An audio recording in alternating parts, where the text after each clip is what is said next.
Dernier entraînement, dernier conseil technique pour l'équipe de France d'escrime. C'est le départ direction le village olympique. De quoi entrer enfin dans la plus prestigieuse des compétitions. Un rendez-vous que certains, comme Sarah Noucha, vont découvrir. On ressent plein d'émotions différentes. Donc déjà, il y a beaucoup de joie et beaucoup de hâte, parce qu'on commence à voir des gens qui arrivent au village, à quoi ça ressemble, et on a envie d'y être aussi. Il y a aussi du stress, parce que c'est quelque chose qu'on prépare depuis une année, des années, voire une vie. Donc c'est un mélange d'émotions, mais c'est plutôt très positif. Hormis les Jeux Olympiques de Londres en 2012, avec 0 médaille décrochée, l'équipe de France d'escrime s'est toujours hissée sur les différents podiums olympiques. L'attente est grande pour cette édition à domicile.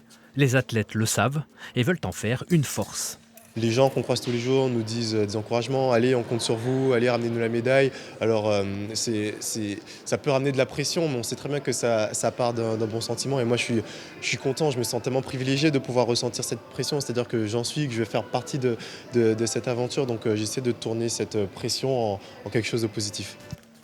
En attendant l'effervescence des Jeux Olympiques, les escrimeurs français ont une nouvelle fois fait une halte à Forges-les-Eaux, comme c'est le cas depuis 20 ans avant chaque grande compétition. Nous avons nos habitudes qui sont de bonnes habitudes, avec un gymnase qui est parfait au niveau du sol, avec une restauration, un hôtel qui vont bien. Donc c'était important de se mettre au vert. Et puis tout en restant à 1h30 de Paris aussi, parce que si on est on a une urgence, rentrer sur Paris pour consulter un professeur ou un chirurgien ou autre, voilà, on a cette proximité-là. Un choix gagnant? Réponse à partir du samedi 27 juillet pour le début des épreuves de la discipline.